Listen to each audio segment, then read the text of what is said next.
That's Jimmy Stein. I'm Clint Lamb, and this is the Cover Crimson YouTube channel. Jimmy, we've talked about Eastern Illinois as much as I wanted to talk about Eastern Illinois. Like, I'm past it.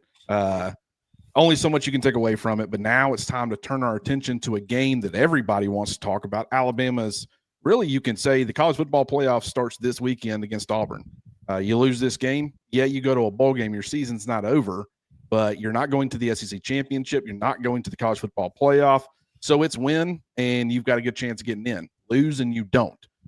Obviously, that continues. If you win this weekend, you go on to the SEC championship. If you win that game, you're 100% in. If you lose, it's still possible. It's not necessarily a guaranteed, losing you're out, but things become a lot more complicated. So it'll be a kind of a playoff game next week too, should Alabama make it there. But it all starts with Auburn. And a lot of people right now, when you think about Auburn being 5-6, fighting for bowl eligibility, and Alabama being a college football playoff contender, potentially going to the SEC championship, a 9-2 football team, you wouldn't think 5.5 would be the line. You would think it would be probably 14.5, 15. That is not only some of the deficiencies for Alabama, but also the fact that this is a rivalry game and it's in Jordan-Hare Stadium. So what are your thoughts as we get this conversation started on the upcoming Iron Bowl? Well, like I said, the line is surprising. Like, that's a great way to put it, that Alabama's playing for a playoff spot. Auburn's just playing to get to a bowl. You'd think the line would be double digits, but it's not, and it's not for a good reason. Auburn's had this strange year where they're 1-6 in the league, but their average score in an SEC football game is a 25-18 loss, a just one score. That's the average over 7 games.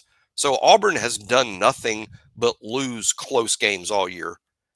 Alabama, conversely, has a sparkling SEC record at 6-1, but they've won nothing but close games. Really, it's not like Alabama has lined up and just blown teams out. Now, both teams have played a crazy tough schedule. I believe last I looked, I think Auburn was just like one spot behind Auburn. Auburn was just one spot behind Alabama. The strength of schedule numbers are very close for these two teams, just very similar schedule. The difference in terms of huge success for Alabama and fail for Auburn has just been Alabama has won these close fourth quarter games. Auburn has lost these close fourth quarter games. If you're an Alabama fan prone to worry, the worry would be that to some extent that's going to even itself out, in the final game, with Auburn almost always being one play short, Alabama almost always being one play ahead. But a game that comes down to one play in the fourth quarter at Jordan-Hare, no wonder Alabama fans are having a hard time getting to sleep this week. Yeah, it's understandable. I mean, when you look at Auburn's defense, hadn't been as good as of late. They give up and granted, Mercer's got a good football team. They really do. This was not Eastern Illinois. This was one of those teams that you go and you throw on the tape, and it's like, yes, they're a much lower competition, way lower. And you knew Auburn had a sizable advantage at pretty much every position. But you also saw a team that for that level was a good football team. Eastern Illinois was not a good football team, even for that level, which is why it was so lopsided in the predictions and stuff. With that being said, giving up 17 points to Mercer is not going to be viewed as great. You give up a ton of points to Vanderbilt, end up losing once again a close game to a college football playoff contender, but you give up a ton of points, which was a little bit out of character, in my opinion. But they've also played really, really good football at times on the defensive side. The offensive side has been what got Hugh Freeze fired, period. And I think that some of those issues, have they been fixed 100%? No.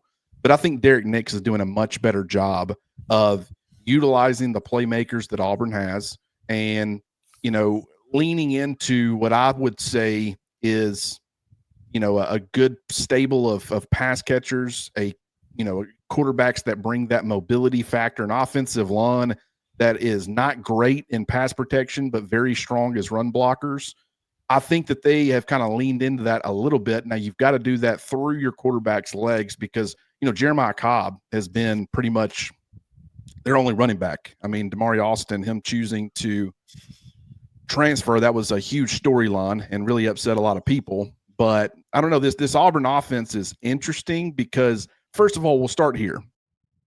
Do you think that Auburn will start Ashton Daniels, or do you think that they'll start Deuce Knight? The entire point for Mercer was to sit Ashton Daniels so he could play against Alabama and retain his redshirt status. Right.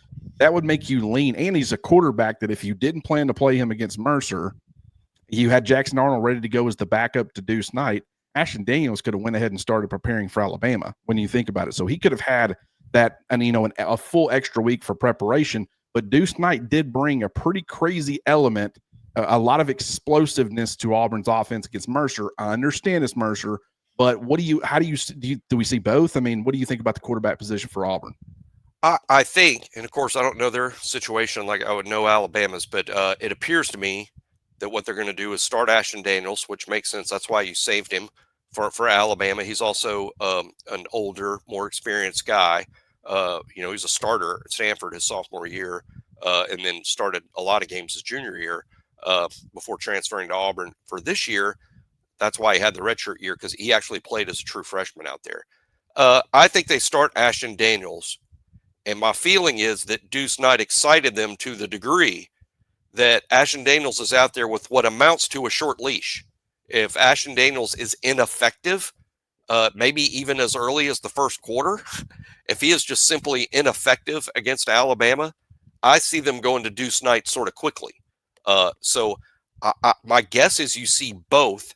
If you don't see both, that means Ashton Daniels is playing well, which probably doesn't mean great things for Alabama and Alabama fans. But that's the way I sort of see it going for Auburn. Start Ashton Daniels. If it doesn't go well, go to Deuce Knight. I'll be a little surprised if they get to Jackson Arnold in this game. That would mean both guys were completely ineffective and they were running out of ideas. I just don't think we'll see Jackson Arnold. But I do think Ashton Daniels starts. If he's ineffective, they go to Deuce Knight.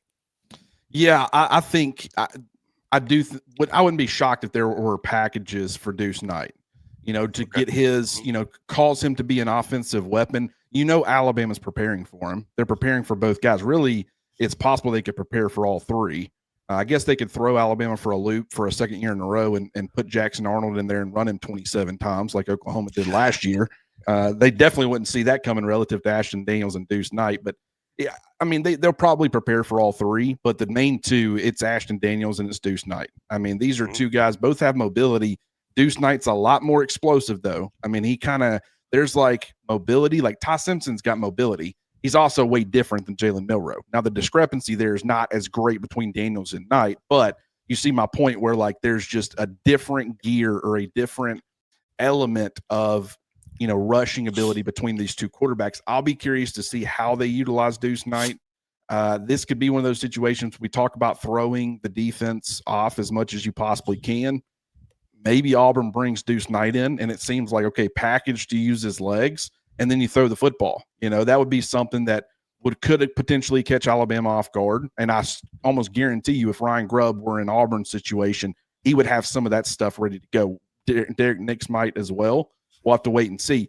But what I will say is that if you do, for whatever reason, because some people are split on this, some people believe that after what Deuce Knight did against Mercer last week, that he just brings a different element. You've got to start him in this football game. I understand it's at home. That certainly helps. But against Alabama's defense that is very opportunistic and forces turnovers, do you want to put a true freshman out there to potentially give Alabama extra possessions to potentially create some sort of separation that costs you the game? That's something that I don't know. Is DJ Durkin, is he swinging for the fences on this? Is it playing with nothing to lose? Is it being super aggressive? Maybe you see Deuce Knight if that's the approach. If it's more of, hey, we feel like between our defense, between our home field advantage, and between some of these other elements, the fact that Ashton Daniels looked so good against Vanderbilt, we're going to roll with a veteran guy, the safer player, and we're going to allow some of these other elements to help us win around Ashton Daniels. If you put it on Deuce Knight's shoulders, I feel like he can do some things that can help you win the game, but I also think he can do some things that help you lose the game.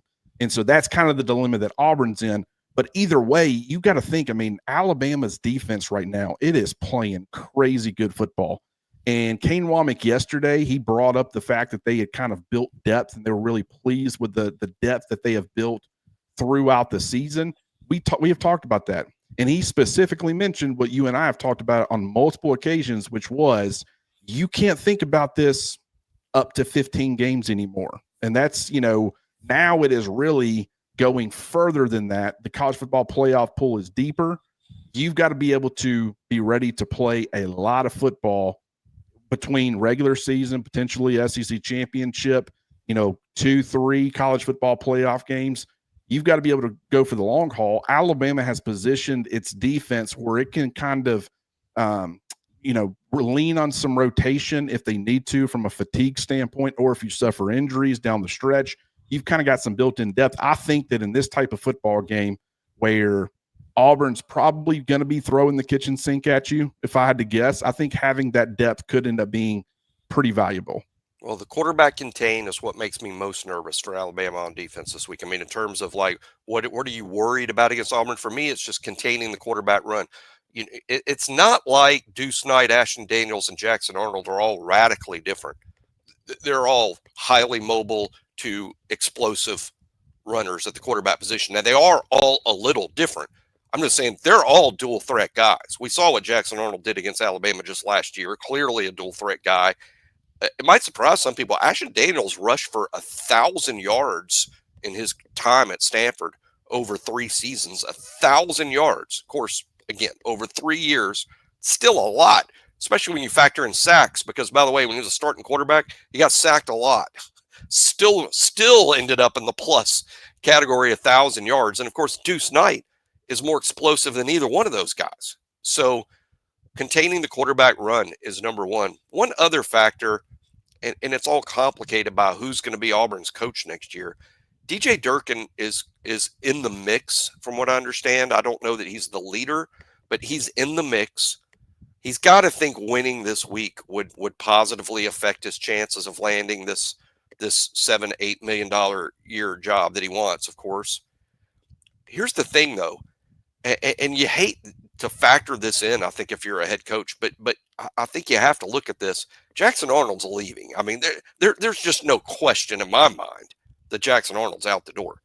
If you start Deuce Knight, Ashton Daniels is out the door, right? I mean, not because you hurt his feelings, but just because the kind of number one rule of the transfer portal, when you get passed by a younger player, why are you still there? You're passed by a younger guy. It's not like you're going to beat him out, and he's younger than you. So if Deuce Knight moves ahead of Ashton Daniels, then he's gone. I would think Auburn would like to have Ashton Daniels and Deuce Knight on their roster next year. Great. I would think they would want both, ideally. I don't think you could start Deuce and Ashton come back. Now, that said, that's complicated by the fact that the guys making this decision for Auburn are very likely not to be at Auburn next year anyway. They're in I got to win this week, or I'm not around for the Ashton Daniels Deuce Knight competition. So they're going to do whatever it takes to win the game because they're not going to be around otherwise. So all of that is to say it's going to be super interesting. All of that stuff is under consideration. But for Alabama's sake, hey, look, you're going to be dealing with a mobile quarterback. Doesn't matter which one of the three.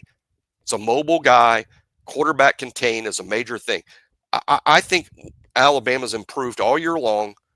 I think containing the quarterback, they did a really good job against Mateer, who's a pretty mobile guy. LSU played a lot of the game with Van Buren, or some of the game with Van Buren, a mobile guy. They haven't let those guys dominate the game late in the year. It's not like Lenore Sellers had 200 yards either. So they've done a good job. I credit Alabama's linebackers. Yonze Pierre has been better against the run than we imagined he would be. He had to come a long ways with that, but Yonze Pierre's been good. But those packages where they have Lawson, Jefferson, and Hill Green on the field at the same time have been very effective. I think we see a lot of that Saturday, because the number one thing here is you can't let the quarterbacks run wild. And I think that's going to be a major goal. I would worry about that first. That is not to minimize or diminish how good Cam Coleman and Eric Singleton are outside, because they are outstanding. And I credit, Clint, Auburn's late season resurgence is putting quarterbacks on the field that can take advantage of Coleman and Singleton. Correct. Because Jackson Arnold was not. Jackson Arnold, they had these two, it's kind of like two sports cars in the garage, and you've lost the keys. They didn't have the keys to these sports cars just in the garage.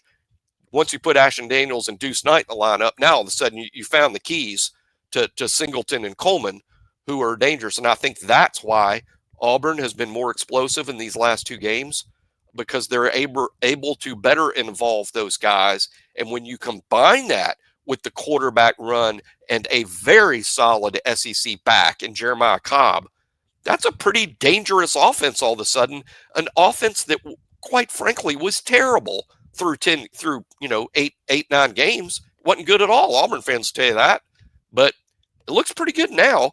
I think it's because you've opened up the possibility of using Coleman and Singleton downfield. That's even going to help you run the ball. And with Singleton and Coleman, so Coleman has seen 26.4% target share so far this season.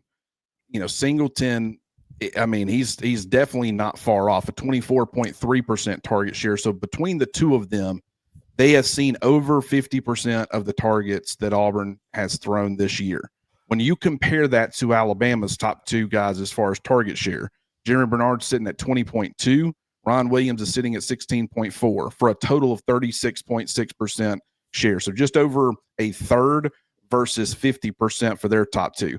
Alabama, the number of players that have seen 20 or more targets for Alabama, 7. The number of who have seen 20 or more targets for Auburn is sitting at 4. And when, okay. Yeah. And who's so the fourth? I know Simmons. Simmons will be third. Perry Thompson has 32. So he's only a couple off of Malcolm Simmons. To me, that's kind of felt like their version of Lottie and Isaiah Horton, where it's like they're both kind of wide receiver 3. And granted, some injuries and things have affected really both players, and Lottier's, opportunities as of late. I feel like his impact the last couple of games hasn't been as much. Maybe this is the type of game where you can get him involved. We'll talk about that more later. But with Singleton and Coleman, with those two guys, they're averaging 9.5 targets apiece over the last 2 games. So ever since Derek Nix took over, averaging close to double-digit targets for those two. So they're feeding those two players. That's going to be something that Alabama needs to keep in mind, because while they are going to want to run the football because they have a mobile quarterback and they don't have a depth at running back, they don't have a lot of guys they rely on. I mean, it's the Jeremiah Cobb show pretty much at this point. But, he's a pretty decent player. You can get, you'll get the rushing element, but they're also going to want to feature those two guys, especially in a massive game like this. That's something for Alabama to keep in mind. Now, here's what I'll say. Alabama's secondary has actually been fantastic, and I think that they match up pretty well against those two players. Now, that doesn't mean that Eric Singleton, with his speed and ability to uncover, and Cam Coleman and that size and length and ball-winning ability, that they're not going to get theirs in this game. I mean, they're just both really, really good players. They're both going to be playing on the NFL level someday, and they're both probably going to be pretty high draft picks. So to expect them to get shut down, that's unfair. But I think that it's about containing. And I think Alabama's secondary is more than good enough to keep them contained, especially with, I think the goal right now, if you're Alabama defensively, is to say, okay, let's put them in obvious passing situations. Let's take the quarterback's legs out of it as much as possible. Let's get the early down stops that we need, put them in 3rd and 8s and 3rd and 9s, and force them into more obvious passing situations against an offensive line that's not great in pass protection. Let our pass rush that has really started to improve start to tee off a little bit, and you can put either, it doesn't matter which quarterback. I think Ashton Daniels under pressure, he can, make some mistakes. Deuce Knight, being a true freshman, certainly capable of making some mistakes. So put them in those situations where the game is more so on their shoulders, and if it's 3rd and 5, they can take off and run pretty easily for a first down. And you can do that when you've got their type of athleticism. The 3rd and 9s aren't a sure thing that they're not going to use their mobility. But what I'm saying is that it kind of, you will see Alabama's pass rush to an extent will probably have to slow play it a little bit because you don't want to give them lanes. But there will also be some opportunities from a pocket collapsing standpoint where you can rush, if you're smart about it, you can rush intelligently and still apply pressure. And maybe even your interior guys, a couple of those players, Edric Hill starting to play good football. Tim Keenan, has that pocket collapsing ability, not a dynamic pass rusher, but You talk about James Smith. I think he played well last week against Eastern Illinois. He's got some interior pass rushing ability, plays very violently. So I could see, the edges trying to force quarterbacks up where they can't step back and escape outside. But if they step up, if they're getting pressure from the interior, which is certainly possible, especially when Auburn doesn't have Connor Lew, I think that could be a winning formula for Alabama's defense.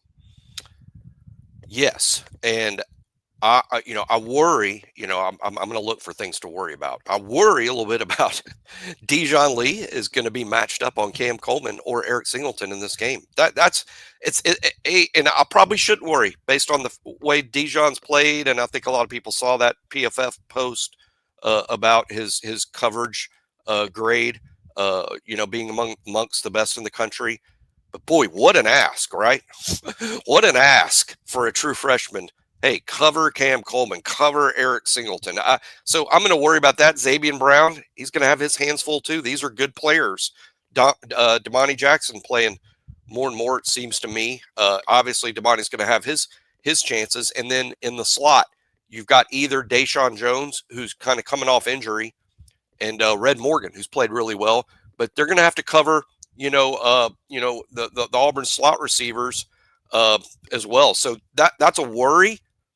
But quarterback contain remains my worry, even though I love Alabama's personnel at doing that. That linebacker crew has been so good against the run, especially improving as the season went along. I think Justin Jefferson is the ideal QB spy.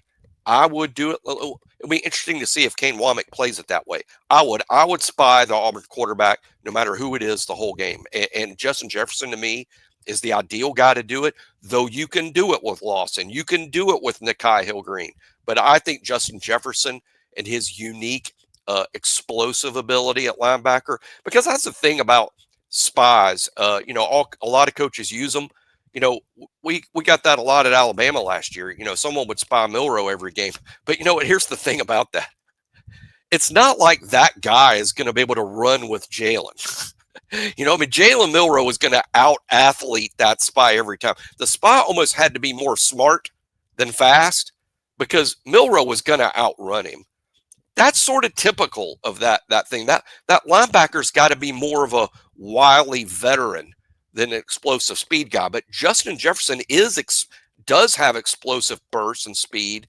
But what I like about that matchup for Alabama is the ages there. I mean, these are experienced guys. Deontay Lawson, a fifth-year guy. Nikai Hill-Green, a sixth-year guy. Justin Jefferson is in his fifth year of playing college football.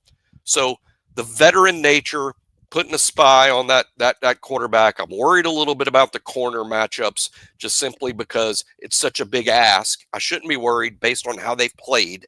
But Dijon Lee, a true freshman, matched up against Cam Coleman. That's going to happen frequently.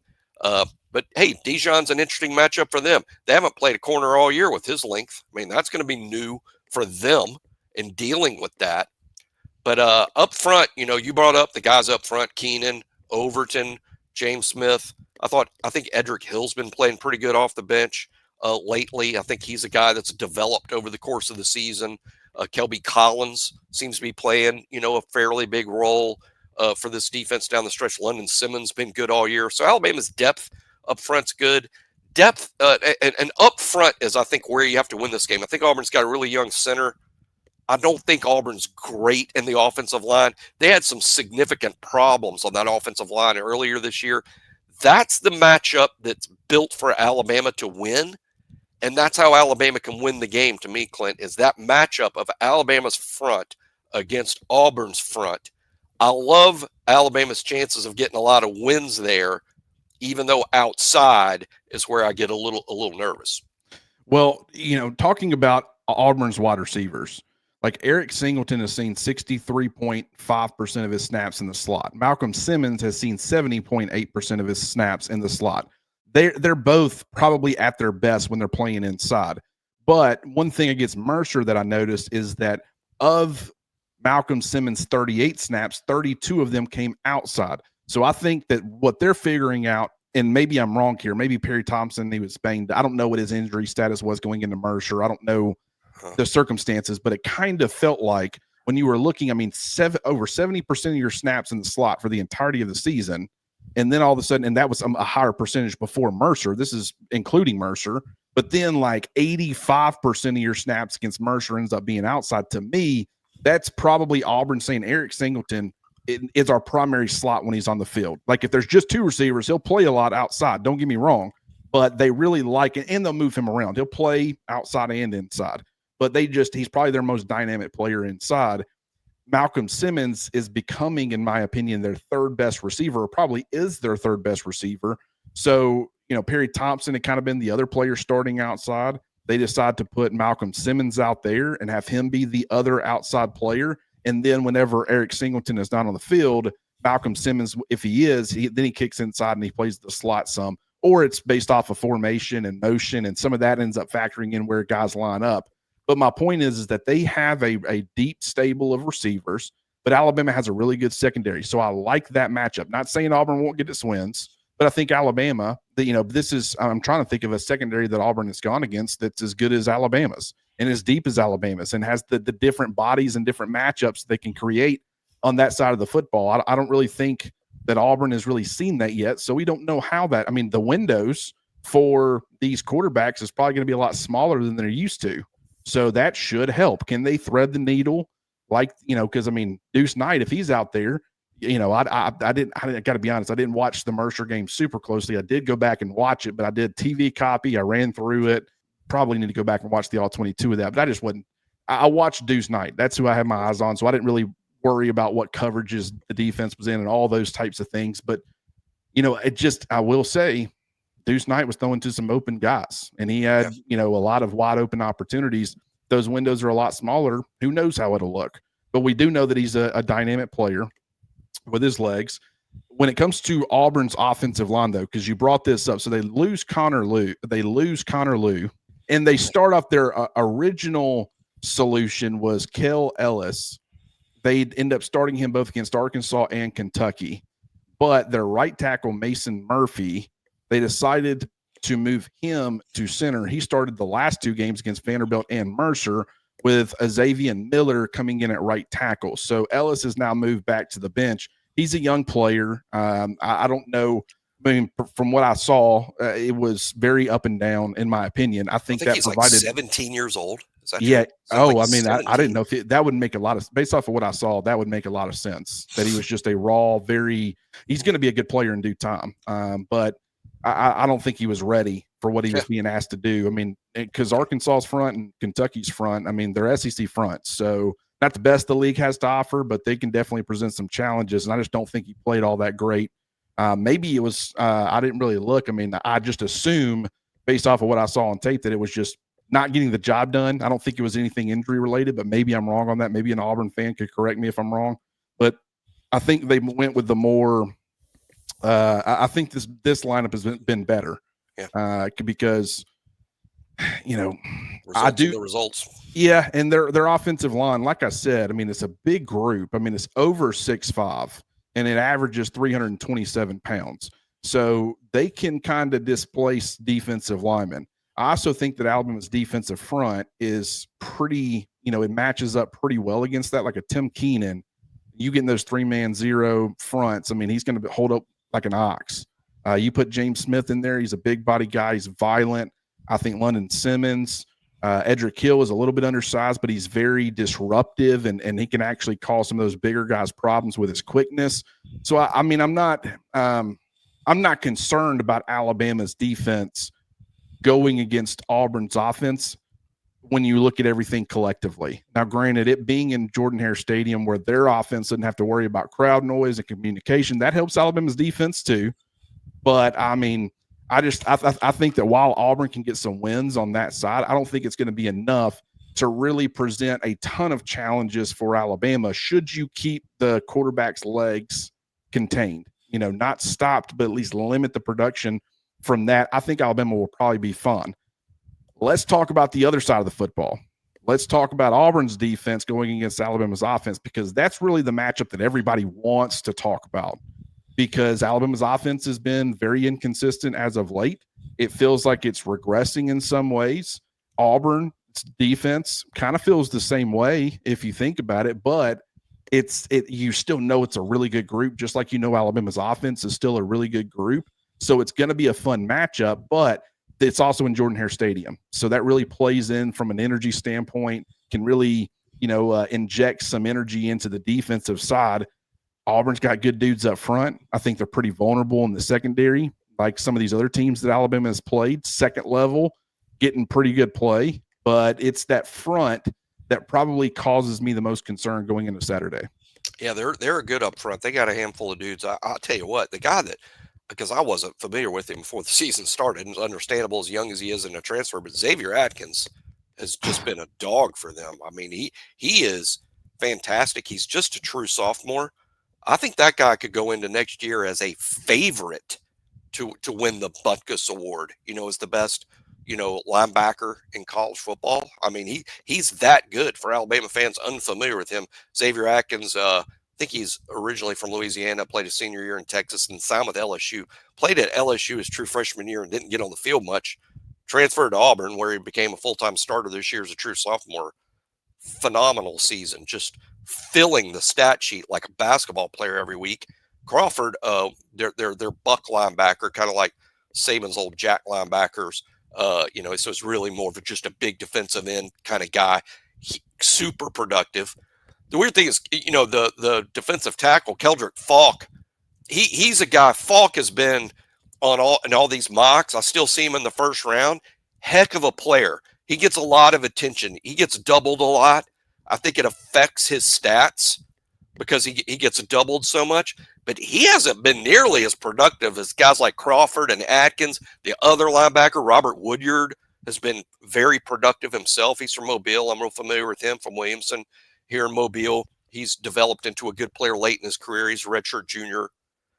Auburn's front is I would say that their front group, defensive line and linebackers, probably as good as anyone Alabama's played all year. Not better, but all these good defenses Alabama's played lately, Oklahoma, LSU, you played Georgia earlier in the year. Missouri is really good up front. Auburn can play with them. Auburn's front, I think their front seven is as good as all those. Where I think Auburn can be had, like Clint said, is in the back end. I don't think they're quite as good in the back end as some of these truly elite defenses. That's why in the SEC, I would say you have Oklahoma, Alabama, Missouri, Texas, LSU. I think Auburn's more 7th or 8th best defense in the league, which, by the way, is a heck of a compliment in the SEC. That's a heck of a compliment to say 7th, 8th best defense in the league. That means they're really good, and they are. But I think the secondary is where you can make some plays. What you got to do is get the pass rush blocked and get Jeremy, who didn't play last week. Hopefully he's 100% ready to go. Hopefully Latsier Brooks hasn't been as explosive to me since he came back from the injury. Ryan Williams still waiting for that breakout game. Seems to be healthier than at any point in the season. I think if Alabama wins this game, Clint, I think it's which team's outside receivers are able to make plays because the quarterback got them the ball down the field. Is it Jeremy, Ryan, Latsier Brooks, Isaiah Horton, or is it Cam Coleman, Malcolm Simmons, and Eric Singleton? Someone's going to have to make more plays than the other. But I like Alabama's offense here, making plays against the Auburn secondary. You're probably going to have to score in the mid-20s to win the game. I don't think you have to score into the 30s here. I don't think Auburn's just going to rack up points against Alabama like they did against Mercer and Vanderbilt. But they could get up to 20. But I do think that Alabama's going to have to score in the mid to high 20s to win the game. And that to me means plays made by the outside guys. That's actually a great observation and a great kind of key to the game. I agree with that. I think that's a really good point. Like when you talk about Auburn's defensive front with Keldrick Falk, I mean, this guy is, amazing frame. I mean, 6'6", 285 pounds. He's extremely physical at the point of attack. You will see he doesn't really have a lot of explosiveness or twitch to him necessarily. And I think from a hand usage standpoint, like he's just a raw player. And I think that what NFL teams, like if they end up drafting him in the top 10, the top 5, and some people, with like the Tennessee Titans currently projected to pick number 1 overall, they've got their quarterback in Cam Ward. So people are wondering, okay, if you don't do the mock trades, then you're not going to have them taking a quarterback number 1. So you got to go with someone else. And Keldrick Falk, he will not go number 1 overall. I almost guarantee it. But some places are projecting him to. So he's expected to be a really good player, but he's really raw right now. Really good run defender. They can use him in a wide variety of alignments. You'll see him playing all over the place, and he can win from just about all of them. But I do think there's some rawness. You'll see the long arm. You'll see the swim moves, the rip moves. I mean, he's got a decent arsenal, but as far as hand usage, I still think that executing, some of those pass rushing opportunities, like he can still stand to get better. But then you start talking about Kieran Crawford. Is it Kieran? I'll go with that. I've been calling him Crawford, but they actually have 3 or 4 Crawfords on the roster, like Jordan Crawford from Birmingham. But yeah, Kieran Crawford. That's like Kieran. Yeah. Crawford. So I mean, man, I was watching him, and I mean, he currently leads the team in pressures. He has 38 so far this year. I want to say that's like that's 10 more than Falk, and he's got 5 sacks. But neither of those two. The pressures lead the team. But Xavier Atkins is the one that leads the team in sacks with 7.5. He also has the 3rd most pressures with 21. He's played the most snaps on Auburn's defense so far this year. And, 76 of his snaps so far this year have come as like aligned on the defensive front. So there's 2 ways. I mean, they're either blitzing him or they're aligning him on the edge. And allowing him to actually get up to the quarterback. And he's been really effective with both. I mean, he has been a very, very good player for Auburn. That's going to be something between those 3 players. And granted, they've got some other complementary guys that can cause some problems, but like those are the ones you kind of want to hone in on if you're Alabama. That Buck player, that big jumbo defensive end, and then Atkins kind of being a guy who's a second level playmaker, but also can provide some pass rush. And it's not, Jahad Campbell, but the fact that he's leading the team with 7.5 sacks, and he's only done it with 89 pass rushing snaps, which is like everybody else probably has like 3 or 4 times that at this point in the season. That's pretty impressive. I mean, he's closing in on double-digit sacks, and it has been being very timely and very efficient as far as when he goes. He's going to apply pressure, and he's going to, a lot of times when he applies pressure, he's bringing the quarterback down. So Alabama has to be wary of that. And I know a lot of people, they listen to this show and they hear us talk about, these good things that Auburn does. This is expected to be a close game. Everybody's expecting it to be close. So what we're doing is we're just explaining why it's going to be close, or why people are predicting that it'll be close. And Xavier Atkins and these other players, those are a major reason why. But at the same time, it's like you said, how concerned are you about Alabama's running game? I know yesterday you actually made a pretty bold prediction. Would you like to kind of reiterate that here? Which one are you talking about? Because I make bold predictions all the time. The one where they you think they're going to run the ball a little bit more effectively than people think going in? I do, and just simply because, first of all, I think Jam's a little healthier. You had that great tweet about how post concussion his performance has gone on. Assuming that's health related, that should be getting a little better. You also didn't run Daniel Hill very much against Eastern Illinois, so he's fresh, coming off just a 2 carry week. Kevin Riley, there is no one on the team more due for a big play from the running back position than Kevin Riley. It's almost mathematically stunning to me that one of the fastest players on the team just hasn't broke loose I'm not talking about the 80-yard touchdown, which he's more than capable of, but even the 50-yard play, the 60-yard play, the 45-yard play. We haven't seen that from Kevin Riley, and this is one of the fastest guys on the whole football team. He's faster than some of the wideouts, some of the DBs. Kevin Riley's super fast. He's so due. But I do think that a combination of Alabama's commitment, their health, and the stabilization of the offensive line, because it is a little more stable. I do think they're now comfortable with Michael Carroll at right tackle, Formby at guard. Obviously, Brailsford and Proctor have never moved. Left guard, they still mess around there with Dewberry, Vandermark, but that's okay. It's more stable than it's been. The backs are more healthier than they've been, and I think a commitment to it. I know it's Eastern Illinois. I know that. I know they didn't go, well, our problems are solved in the run game. Look what we did against Eastern Illinois. No one is saying that. That's crazy. But what I am saying is you've just had some success there. You even had some level of success against Oklahoma. I'm not sure everyone noticed, but you did run the ball better against Oklahoma, the toughest defense to run on in the league. I think Alabama's run game is improving, and I think they will have a game. Keep in mind, Alabama was averaging 109 yards a game going into Eastern Illinois, just 109. I think my bold prediction here is I think it gets up to about the 160 level against Auburn, 160, 165. That's not a ton, but that 160, 165, you know who that's going to help? Ty Simpson. That's going to help Ty, and it's going to help move those Auburn chess pieces around to where you do get the big play outside to Jeremy, to Ryan, to Latsier Brooks. It's just more available to you because you've had more success on the ground. And again, I don't think Auburn's defense is very good.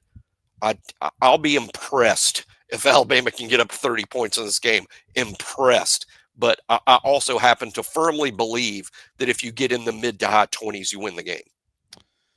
Yeah, I do think, and one of the things that I've been confident about, and maybe I end up being wrong, but I feel like Alabama's going to have a really good game plan on offense. I really do. Just based off of what I saw against Eastern Illinois, they pretty much admitted that they were looking ahead.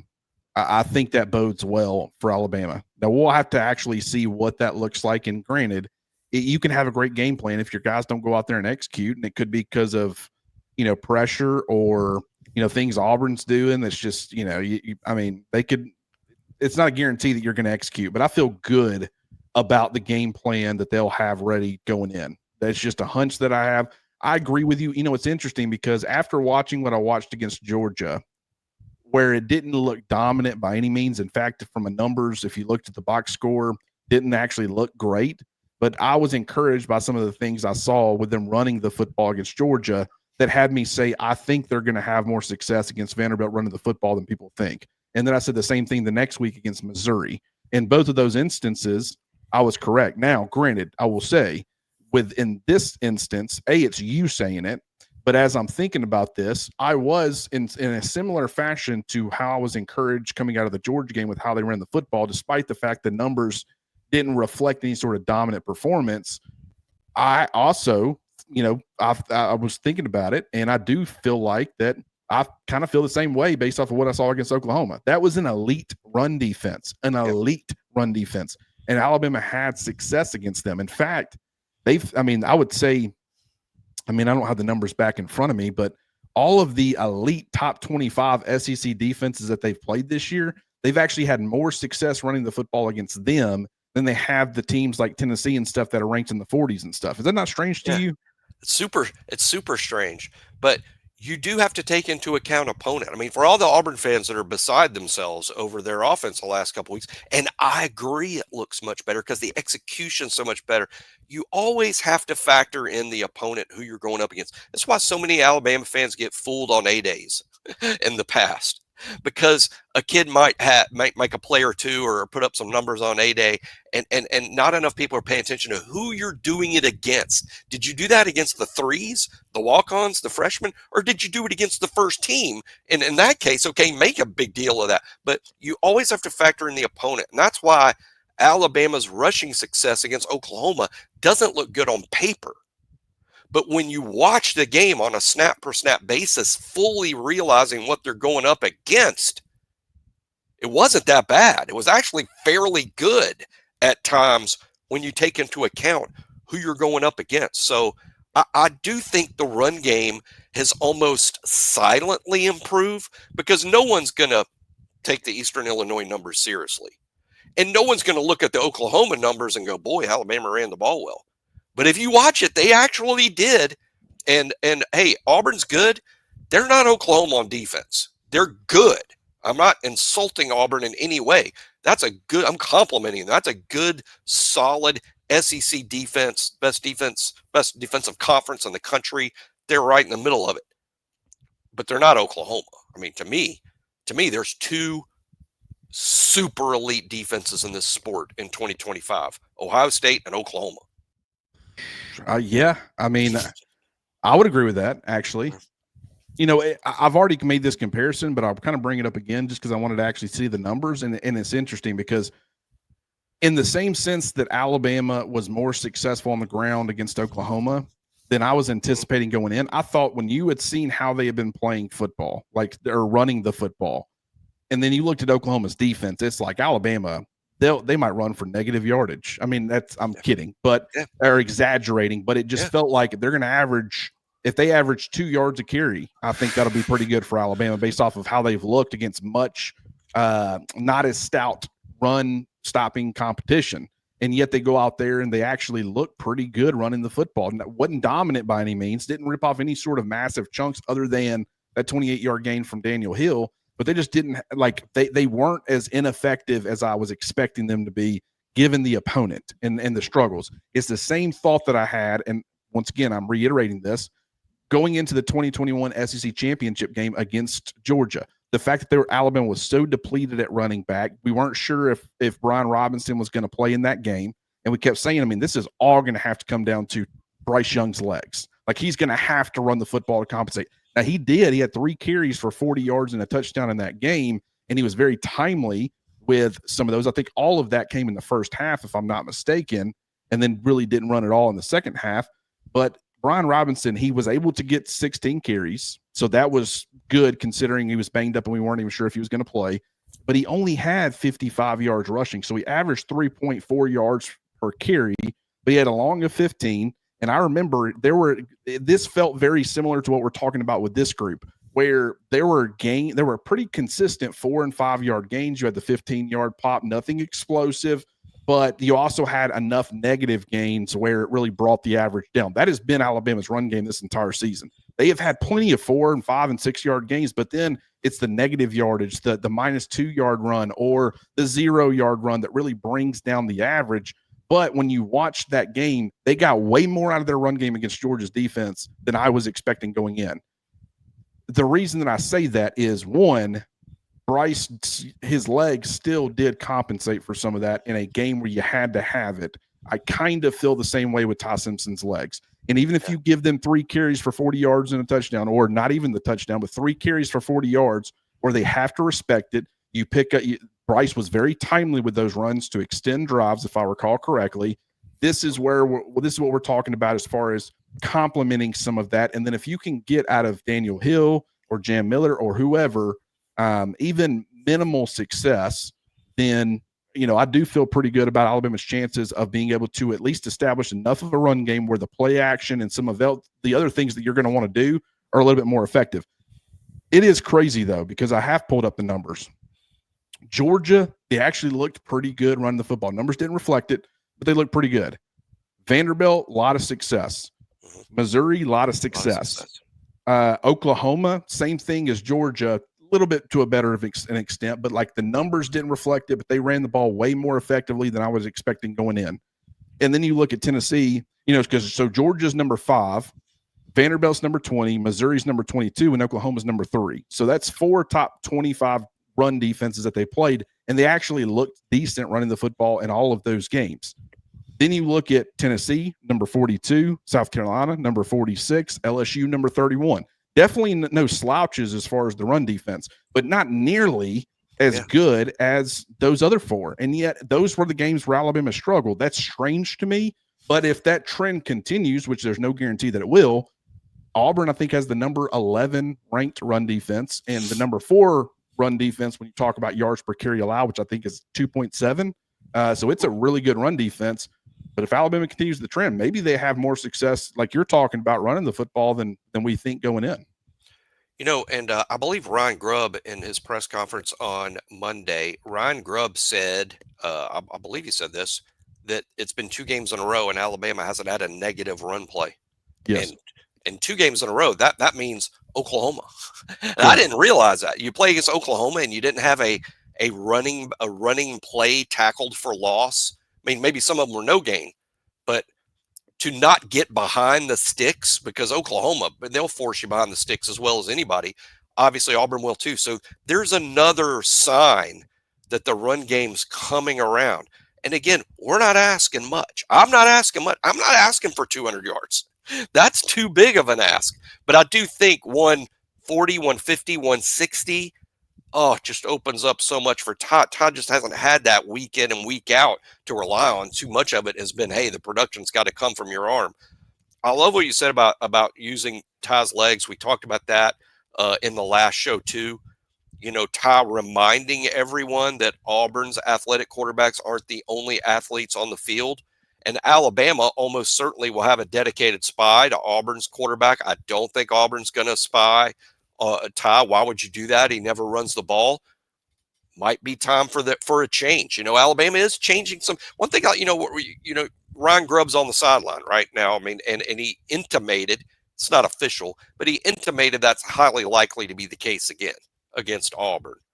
So Alabama is showing a willingness to change some things here. They're changing things even late in the year and they used 2 returners in the punt game 2 games ago. Now they're using Grubb on the sideline. They'll change up. The change I would love to see is Alabama being more aggressive with Ty Simpson's legs, not in the Jackson Arnold against Alabama sense last year, not in the Jalen Milroe sense. Just a more handful of times to be an addition to the run game.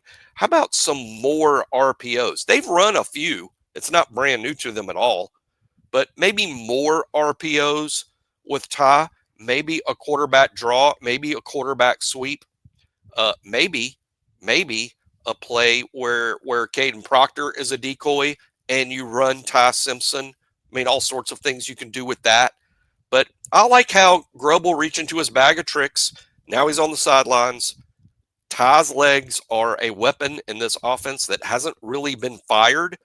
Y'all even remember a couple years ago when he ran like 75 yards for a touchdown against somebody like UT Chattanooga, but he dropped the ball before he crossed the line. Everyone talked about him dropping the ball too soon and what a horrible mental error that was. But not enough people talked about the fact that he ran freaking 65 yards down the field to get there. He was scooting. And I know it was against an FCS opponent, but it's just a good example of Ty Simpson is a weapon with those legs.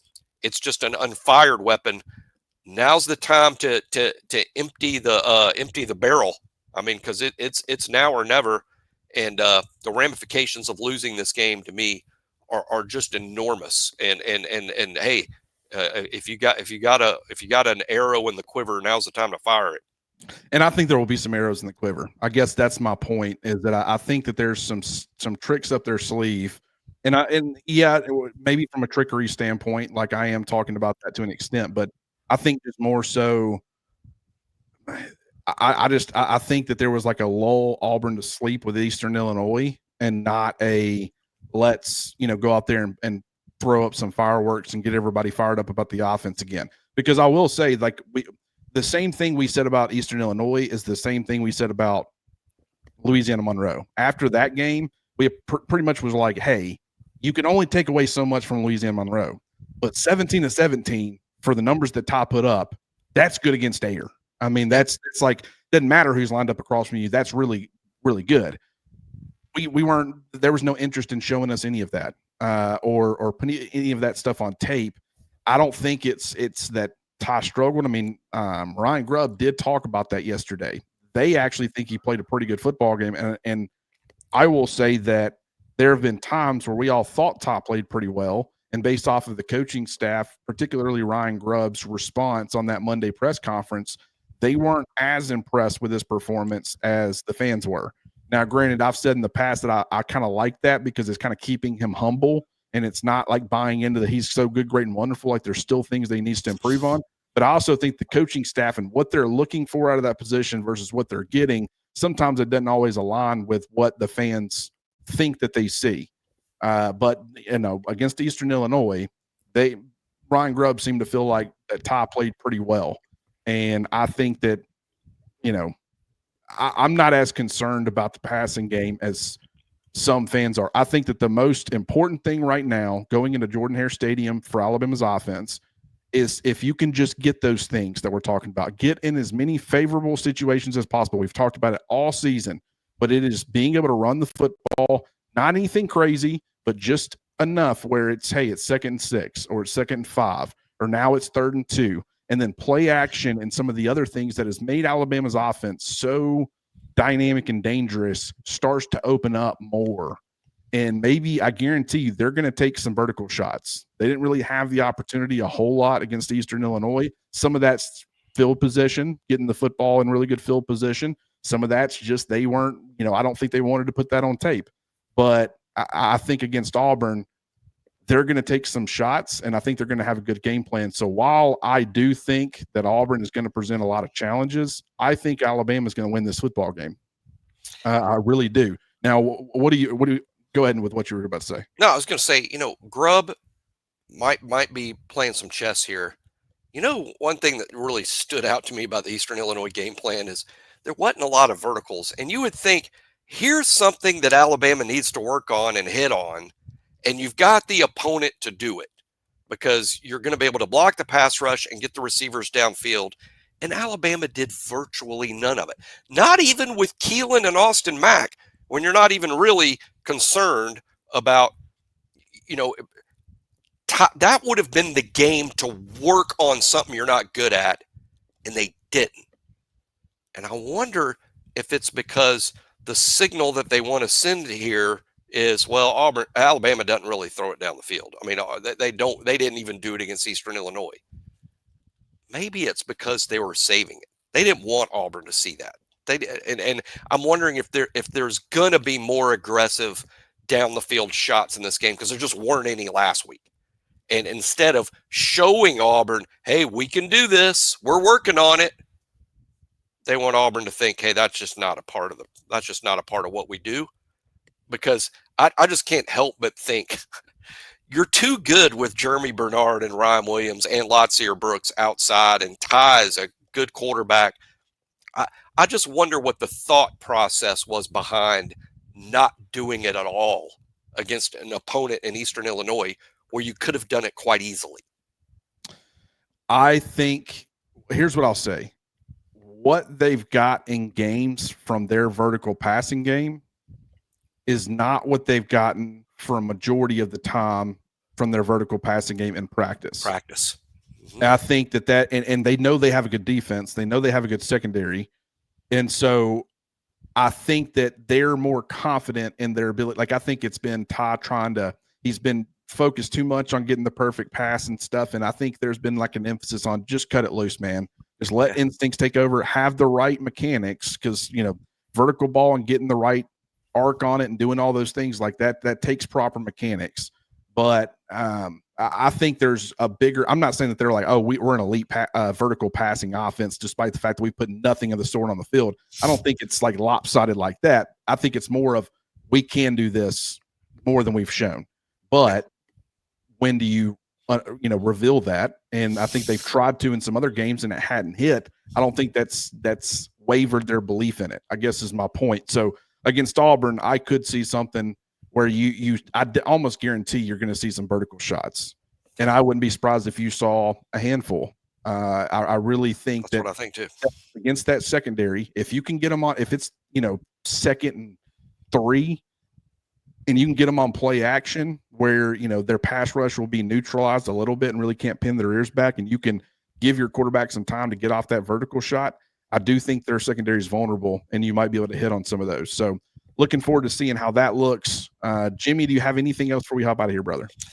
Not just looking forward to it. So much on the line here, but this is why it's fun. I mean, I'm going to remind myself, I know it's not, this is a stressful, anxiety-drenched game for a lot of Alabama fans. I get that.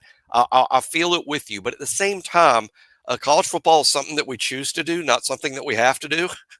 And this is why I choose to do it. This is why I choose to do it. This is fun. The team needs to be loose and have fun playing in one of the biggest games of their lives that they'll remember their entire life. And hopefully all of us will too. And it's going to be fun. Auburn's a good team. They're better than 5-6. Don't buy into that 5-6. Their average score in an SEC game is, I believe, 25-8, a 25-18 loss. If you look at all 7 of the SEC games they've played, it averages out to a 25-18 loss. That's too close for a team to actually be going into this game 1-6. I mean, in the SEC, Auburn is a good team. They would not be 5-6 if DJ Durkin was the head coach and Ashton Daniels and Deuce Knight were the quarterbacks. They wouldn't be 5-6, in my opinion. This is a good team in their place, but Alabama's the better team. Alabama's going to win the game because they have more good players than Auburn. They're a better team than Auburn, and the best team usually wins this game. It's going to be close. It's going to be tight. It's going to be fun. Alabama by 1 score in the 4th quarter. Do you have a final score that you want to throw out there? Yeah, I'll say 27-21. Okay. That's once again pretty similar to mine. I was thinking 30-24. Maybe 30-21, but 30-24, like I think it goes, I think the over is like 46.5 or 47.5, something like that. So I think it'll go over. You were talking about, that, and I think a lot of this is going to be dictated based off of the defense, the 2 defenses, and just which one is able to make more plays. Because while I think that Alabama's offense will make some plays, and I think Auburn's offense will make some plays, I think that will be pretty even. So it's the matter of, okay, who can win the turnover battle, who can capitalize off of those turnovers. Like if you get a turnover and you're Alabama and you're in the red zone immediately and your offense stalls out and then you put it on Connor Talty and then he misses a kick, like not only who gets the turnovers, but who can capitalize on the turnovers. And you never know, like turnovers are not something that you want to try to predict, even though I do think Alabama will at least get one. I said the same thing against Oklahoma, by the way, and I was very wrong on that. So got to be able to force the turnovers, but who wins that battle will determine a lot. I know that you've been spot on this whole time. I mean, you're like, hey, Alabama 25, like they got to get up there in the high 20s, but you have said not really a huge believer in this team getting to 30 plus, unless the defense helps them out or something else. I mean, I kind of agree with you, and yet at the same time, I'm still going 30 in this one. It's extremely possible. One thing about Alabama is the offensive line's getting more stabilized. The running backs are getting healthy. We know Ty Simpson's a good player. We've seen it. We've seen Ty Simpson be a good player. The best players are outside. For a team that hasn't scored a ton of points, the Alabama offense is pretty good, and they do have playmakers. And it's a now or never moment for them. I believe in them a great deal. Just because they're not explosive and score a ton of points doesn't mean they aren't good at what they do. And this team is good at what they do, and I think they'll have just enough success to win. I do too. Yeah. I mean, I feel I just, like I said, there's just a hunch that I feel like they're going to have a really good game plan, and I fully would expect them to have some success. That's going to do it for today's preview episode. We appreciate everybody for tuning in. I'm going to be doing a mailbag, and I think, we've already got some great questions I'm going to be answering. And we'll be doing a second mailbag later that will just be on podcast form. Probably we'll be doing that on Thursday. So be on the lookout for that. Definitely get on over to roback.com. Use the promo code Crimson20 to get 20% off your order. And we will talk to you guys soon.